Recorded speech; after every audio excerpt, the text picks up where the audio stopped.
Now, you guys ready to get to our first segment of the day? And it involves Four Wheels.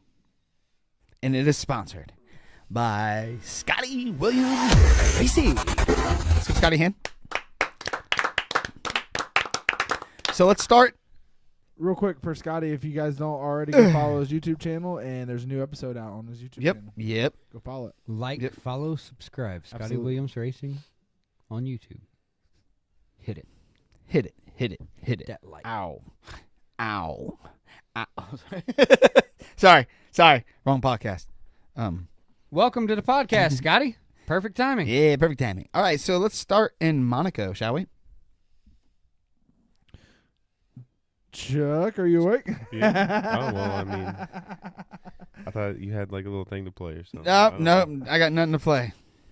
Well, Monaco, they tried a whole new thing. So usually what happens, you can run one set of tires the whole race there. So they just wait for like the caution or whatever to pit, and then nothing gets shuffled up. So that's why they did this whole 2 pit stop thing. But it took the focus off the racing and put it on the pit stop. So I think it was failed Yeah. attempt to shake things up, because the same thing happened that would have happened, And Lando Either way. Norris dominates for McLaren's first Monaco win. I wouldn't say dominates. That's what it says. Charles was right behind him the whole race. Yeah. Hey, I thought Leclerc might have got him. So, Leclerc. so his name is Charles Leclerc, Leclerc. but if you want to say it in NASCAR terms, it's Chuck Leclerc. Chuck Leclerc. Well, that's what we're calling him then. But I'm just kidding. he lives on the track. He has an apartment above turn 1. That's sick. So that's his home race. He won it last year, and I really thought that he was going to be able to do it again this year. I can imagine him driving around all off season, like, this is where I'm going to pass, right here, and all that, driving through the streets, but he didn't. Now he didn't do it. it's not a track all year round though, is it? No, they only set it up for this. That's what I thought. So he can't just pull his car out and rip the Well, track. but there's streets, Yeah. so he can sit there and That'd be pretty cool. drive Yeah. around it. And You're just like, it's like 15 mile an hour zones the whole time though, so you can't like actually like race around it or anything. Yeah. But 50 Yeah, miles I per hour, can't. and they're cooking.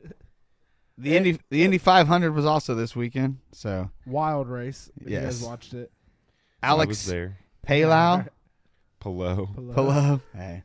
So I probably should have picked him. He's dominating this season. I'm pretty sure that he is being given the resources to dominate, because they're going to put him into a Formula 1 seat for Cadillac next year. Nice. At least for him. that's what I'm hoping, because Colton Herta is probably usually the favorite. He's an IndyCar driver, and I don't know if you guys remember, his dad used to drive, and they're like kind of in with Andretti already. But I hope that they don't put him in the car, because he likes to fuck shit up a lot. He's the first Spaniard to win as well. Could make it interesting, though, if he likes to fuck shit up. That makes the races interesting. Now, were we able to get that video earlier of Mm-hmm. the? I always want to give this a little context. This shit's fucking crazy.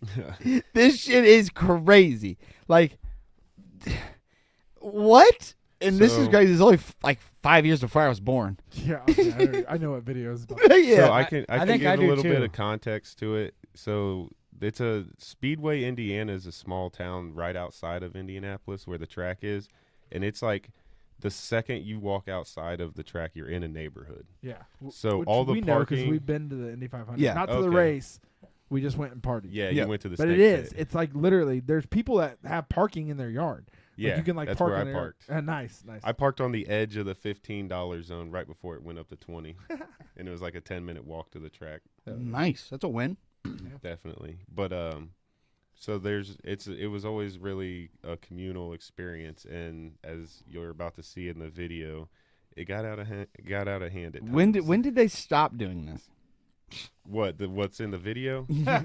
So Like- so hold on, you guys know When did it become illegal? you guys That's what know we the wanna know. snake pit that you guys went to? Yes. Yeah. So what it used to be is in turn 1, it was just where pretty much everything went. Like if you watch a broadcast from the 80s, the announcers are like, keep your kids and your wives away from there. And they're showing, people getting drunk, being crazy. And I think at some point in the 90s, they kind of pulled back on all of that, allowing as much. But I'm not sure that there was ever a point where they actually stopped doing this. I think if you go over there the nights before the race, a lot of this stuff probably still goes on. Oh, I gotta see it. Absolutely. We've been to the parties. It's wild there. Yeah, it's But I can tell you now, really like, crazy. This is what we're about who to play. would be willing to do? Like, I wouldn't be willing to be that. I wouldn't like. I'm not gonna say You have to anything, have but a- I you wouldn't have be to willing. have- You would have to have the biggest fucking turd box of a fucking vehicle. Well, as you 100%. you'll hear Let's in just play the video. Play the video. Run that. They had been lined up across the street for up to 2 days, waiting for the one gate to open, waiting to see who would win what they call the pole position of the North 40 parking lot.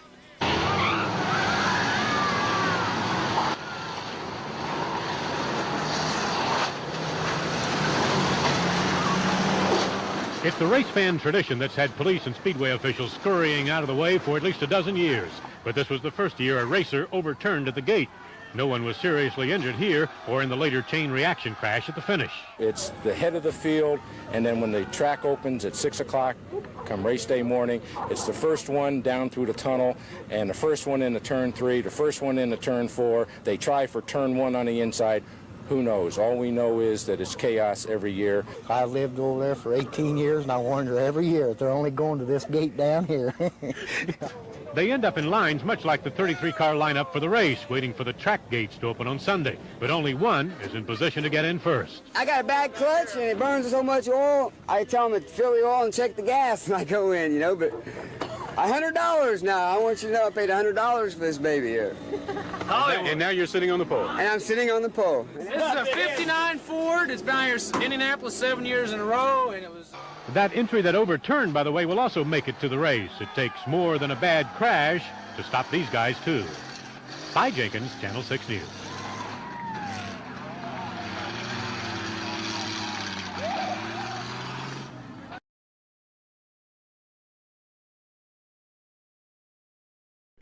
They say, "Give me death, give me racing. I don't give a shit. I'm gripping onto this golf cart. God damn it, take me." We unmuted, right? Yes. Yeah, that is Oh, hilarious.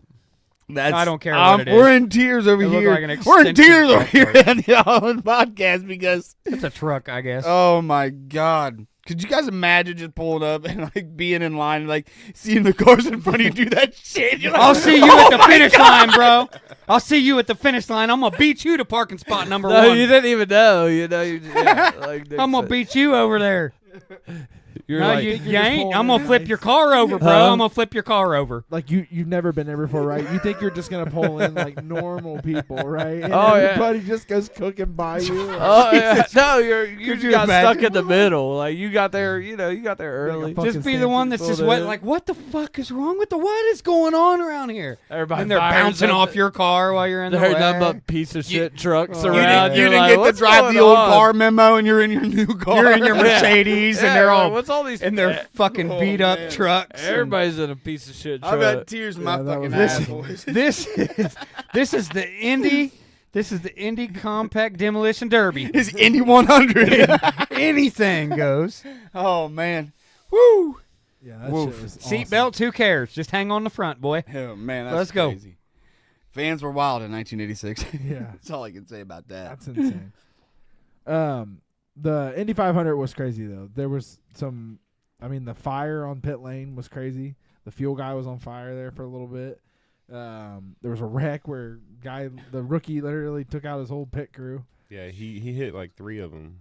Usually, they like bump one of the guys or something like Yeah, that, yeah, but yeah. he literally He, like, just smashed smashed into into the the whole wall, yeah. team. It was wild. Jesus. The one guy, his brakes locked up or something. He was coming on. He was trying to get down to speed, and he just like lost it, spun it into the pit lane, and smoked the inside wall of the pit lane. Oh yeah, before the race even started. No, That was- yeah. This happened during the race. The guy was coming in the pit. Oh yeah, no, and I his know shit what like you're talking locked up, and he spun and hit the whole back end into the wall. Did you see all the pit crews that were by that wall? They were all like running away, like oh shit.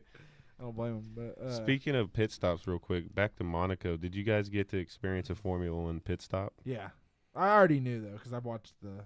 Yeah, it's just pretty crazy. They build a tunnel of like 12 people and they slide into it at like 60 miles an hour, and then 2 seconds later they're gone. That's what I said in the group chat. I said, oh, my God. That was the fastest pit I've ever seen. Yeah. Yeah, it's crazy. They are fast, and that's dope. You know what I mean? That's sick that they're that fucking like good at doing that shit.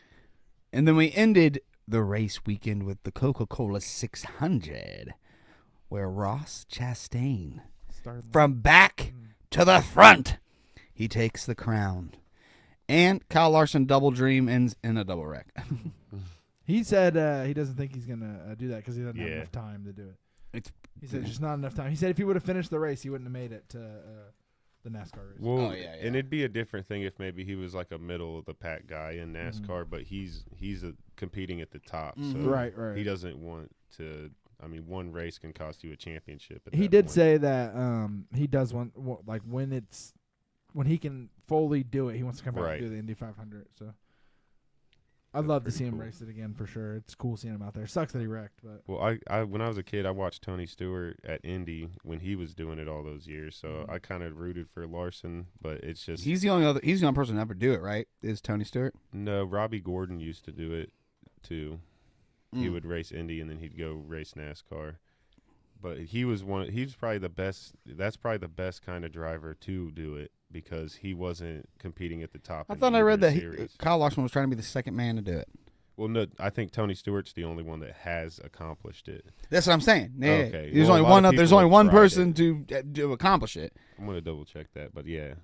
I think Sorry. you might be right. Yeah. Scotty said that's how the world, or that's how it is at the World 100 on Tuesday for camping spots. This is how it is when they open the He's not- gates to mark where you want to sit in the lawn. He's not wrong, dude. People are crazy. He said the running black down van road. was hauling ass. If that isn't the most redneck shit ever, Dude, that's it doesn't facts, get bro. more redneck. That is fact. When I saw that a couple days ago when we posted, I was dying. I watched it 3 times and I showed Steph. I'm like, dude, look at this. And I was like, this is only 5 years before we were born. Like, shit's so different now. They were insane back then, guys. I tell you, Yeah. they just were didn't give a crazy. shit.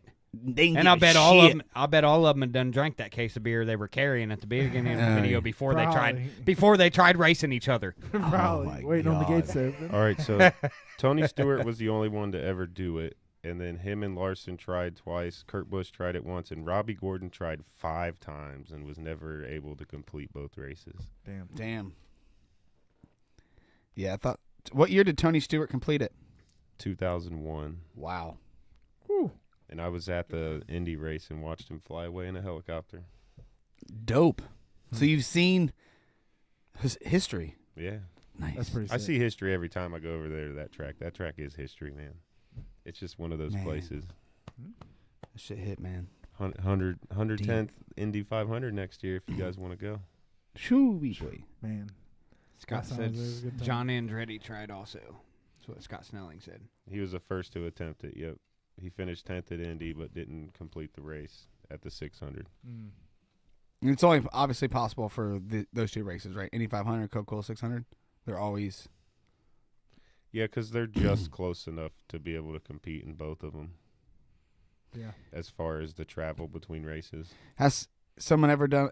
I mean, is it Formula One? Is that what Monaco was, right? Yeah, but F1. that's in Europe, so you literally wouldn't be able to make it. Gotcha. But there's 3 races in America now, so I wouldn't put it past.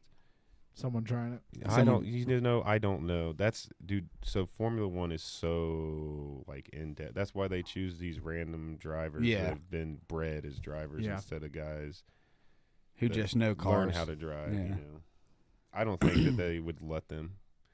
Not even like Max Verstappen or something. It'd be pretty cool to see one of them come over and do a NASCAR race and get Absolutely. to do some rubbing and racing. John Pierre, you don't remember that? Pierre, you want to come out here? What? Tell me you like flapjacks. Oh, yeah. He come over and did it, didn't he? Isn't that his name, John Pierre? John. Yeah. Yeah. He come Forgot over. about He him. did. He did good. He won. He dominated. He was good.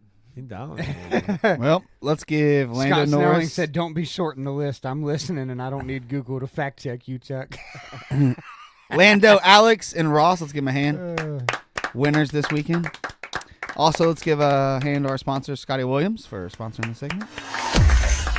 We appreciate you. Hopefully, you'll get out on the track soon. Hopefully. Yeah, I can't wait. Speaking For of real.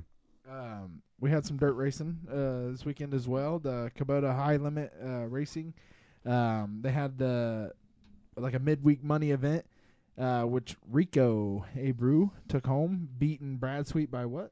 0.16 of a second. That's close. That is Phew. close. That's close as hell, man. What's cool It's about the fourth closest finish in high limit history. What's cool about the High Limit Series, if you guys don't know, it's ran by Brad Sweet and Kyle Larson, and they race during the week, and they have like high money payouts for during the week races to kind of help the teams, basically get up and down the road more, so they're not just racing on weekends for like the big money. They can still race during the week too, Right. and not for small amounts. But also, what's cool about that is you got NASCAR drivers like Kyle Larson, Christopher Bell finished third in that race. So Casey Kane. Yeah, raced it's just like it's pretty cool Yeah. to see. But They're actually, they might put Woo out of business eventually. I don't know. It might. I don't know. It's tough to say. It's tough to say. It's. I know it's a rivalry. You know what I mean? It's a rivalry between series. But they went on to Port Royal, the 24th and the 25th. Brent Marks won night one for $20,000. This is the Bob Weichert Memorial, by the way. And then it was $75,000 to win on the big event on the 25th, but they got a late $25,000 donation to make it a $100,000 race. They had World of Outlaw guys showing up for it, which was pretty cool. Like David Gravel showed up to race. He finished top 5. But Aaron Reitzel takes home the win. Big win for him. I know the crowd there wasn't happy. It's Pennsylvania. If you guys know anything about Sprint Car, the Pennsylvania posse, the Pennsylvania fans want Pennsylvania drivers to win. They do not like you unless you're a Pennsylvania driver. Aaron Reitzel, not from Pennsylvania. I'm pretty sure he's not. Where's he from? I don't know. He was getting booed like a motherfucker though when he won. He was literally doing the Hulk Hogan. Yeah, I can't hear you or whatever. But yeah, shout out to him for winning. I know it's a big win for him. Moving over to late models, the Lucas Oil series. The Show Me 100 was this weekend. Night one, it was the Cowboy Classic, kicked off the Show Me 100. Hudson O'Neal takes the $10,000 feature win with the Ohio boy Devin Moran finishing second. Night two, another $10,000 to win. Hudson O'Neal back-to-back, having a big weekend. Ricky Thornton Jr. finishing second. And then 33rd annual Show Me 100 was $75,000 to win feature. Goes to the the man himself, Bobby Pierce, taking it home. Jonathan Davenport finishing second. Hudson O'Neal coming in third. Pretty close for having back-to-back nights. So he finished first, third. That's a good weekend for Hudson O'Neal. I'm sure it played out pretty nice. Yeah, so that's your dirt racing. I do want to give a quick shout-out. Waynesfield's first race was Sunday night. Jeff Cause won again. Shout out to Jeff Cause, having a good year. We like him around here. But the guy I wanted to give a shout out to is Dustin Moore. For sure. Dustin Moore finished second place at Waynesfield. Give him a round of applause. Yeah, That's a for good sure. finish for Dustin. Keep up the hard work, buddy. You're doing good. Yes, sir. Love to see it. Hell yeah. And let's give another hand to Scotty. That was our racing segment right there. I think that's all of it.